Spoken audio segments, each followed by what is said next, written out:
మిస్సమ్మ అనుకున్నది అవ్వకుండా చేయడం, ఇంట్లో నుంచి పంపించేయడం, అమర్కి ఇంట్లో వాళ్ళందరికీ మిస్సమ్మని దూరం చేయడం.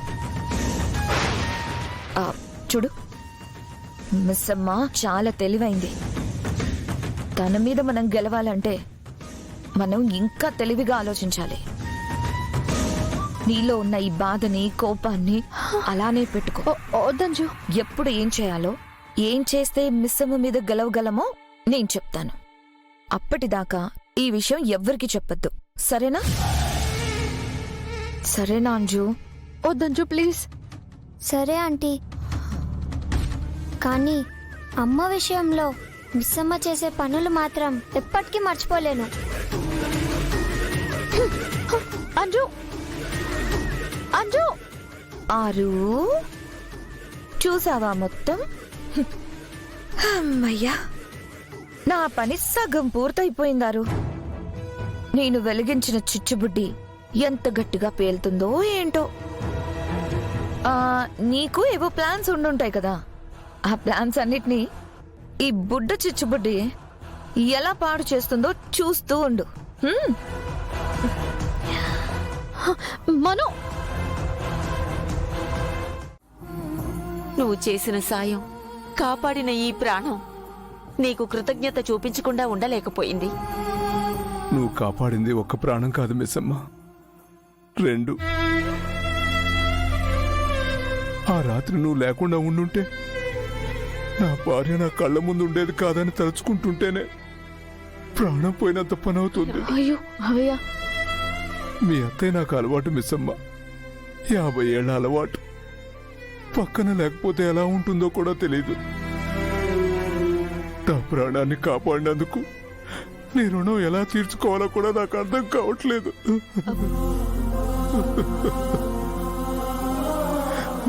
అయ్యో మావయ్య, మావయ్య ఏంటి మావయ్య చిన్నపిల్లాడిలాగా?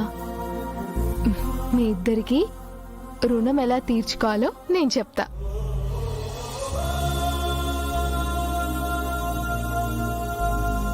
మీ ఇద్దరూ ఇలాగే ఇంతే ప్రేమతో ఇంకొక 25 ఏళ్ళు మా కళ్ళెదురుగా ఇలానే తిరగండి. నాకదే చాలు. ప్రేమతో కలిసి ఉండాల్సింది మేం కాదు మిస్సమ్మ, నువ్వు అమర్. మావయ్య, మావేనేనమ్మా.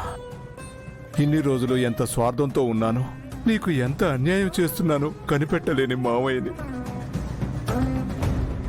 భార్యాభర్తలు కలిసి ఉంటే సరిపోదు, ఒకటిగా బతకాలని తెలిసినా కొడుకు మనసు నొప్పించలేక ఏం జరిగినా చూస్తూ ఉండిపోయిన మావయ్యని. ఎన్నో ఆశలతో, కోరికలతో మొదలుపెట్టిన నీ కాపురం కదలకుండా ఒకటే చోట ఉండిపోయినా కూడా చూస్తూ ఉన్న మీ మావయ్యని,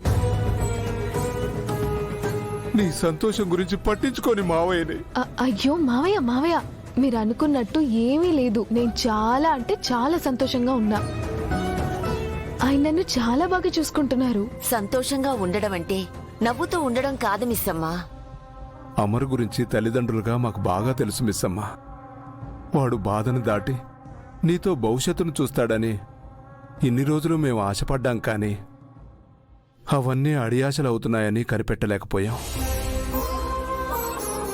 ఇప్పుడే వెళ్ళి అమర్తో మాట్లాడతాను. వాడు చేస్తున్న తప్పుని ఎత్తి చూపుతాను. వాడు గతాన్ని వదిలి భవిష్యత్తు వైపు అడుగులు వేయాల్సిన సమయం వచ్చిందని చెప్తాను. అయ్యో మావయ్య, మావయ్య ఇప్పుడు ఇవన్నీ మాట్లాడితే ఆయన బాధపడతారు. అయినా ఇప్పుడు ఇవన్నీ ఎందుకు? ఇప్పటికే చాలా ఆలస్యం అయిపోయింది మిస్సమ్మ, మీరు వెళ్ళండి.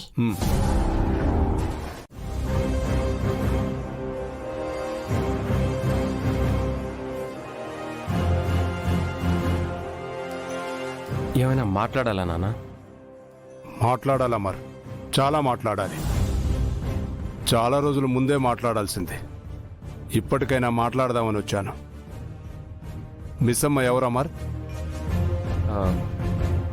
అర్థం కాలేదు నాన్న. మిస్సమ్మ ఎవరో? ఎవరు అంటే? మిస్సమ్మకు ఈ ఇంటికి సంబంధం ఏమిటి అని. అసలు ఎందుకు ఇవన్నీ అడుగుతున్నారు నాన్న?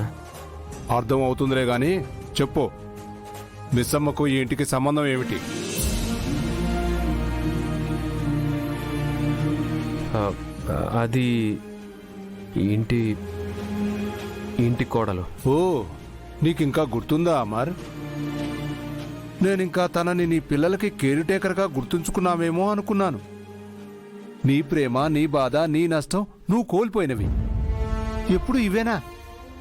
వాటిని దాటొచ్చి నీ జీవితంతో ముడిపడిన మిస్సమ్మ గురించి ఎప్పుడు పట్టించుకుంటావు అమర్? నువ్వు నీ భార్యను ప్రాణంగా ప్రేమించావు. నువ్వు తను చనిపోయిన బాధలో ఉన్నావు. నీ బాధలో కూడా న్యాయం ఉంది. కానీ నీ బాధకి మిస్సమ్మ జీవితం ఎందుకు బలి కావాలి? నువ్వు తనతో నీ ప్రేమని జీవితాన్ని పంచుకున్నప్పుడు తనెందుకు నీ బాధ్యతల్ని, కష్టాలని, కన్నీళ్లను పంచుకోవాలి? మన జీవితంలో అద్భుతాలు చాలా అరుదుగా జరుగుతుంటాయి అమర్. కానీ నీ జీవితంలో అరుంధతి విషయంలో, మిస్సమ్మ విషయంలో జరిగాయి. అది గుర్తించు. మిస్సమ్మతో కొత్త జీవితం మొదలుపెట్టడం గురించి ఆలోచించు. అమర్, నీ గతంతో, నీ జ్ఞాపకాలతో నువ్వు చేస్తున్న యుద్ధంలో రోజు నువ్వు ఓడిపోతున్నావు కదా. ఒక్కసారి గెలిచి మిస్సమ్మని చేరుకో అమర్. జీవితం ఎంత అందంగా ఉంటుందో, ఆనందంగా ఉంటుందో అర్థం అవుతుంది. మిస్సమ్మతో నువ్వు మొదలుపెట్టబోయే కొత్త జీవితం కోసం నేను మీ అమ్మే కాదు, పైన ఉన్న ఆ అరుంధతి కూడా ఎదురు చూస్తూ ఉంటుంది. మిస్సమ్మ నీ ఇంటి కోడలిగా, పిల్లల తల్లిగా కాదు, నీ భార్యగా చూడు. అప్పుడు నీకు మిస్సమ్మ మనసు అర్థం అవుతుంది. ఎంతమంది చెప్పినా నిర్ణయం మాత్రం నువ్వే తీసుకోవాలి అమర్.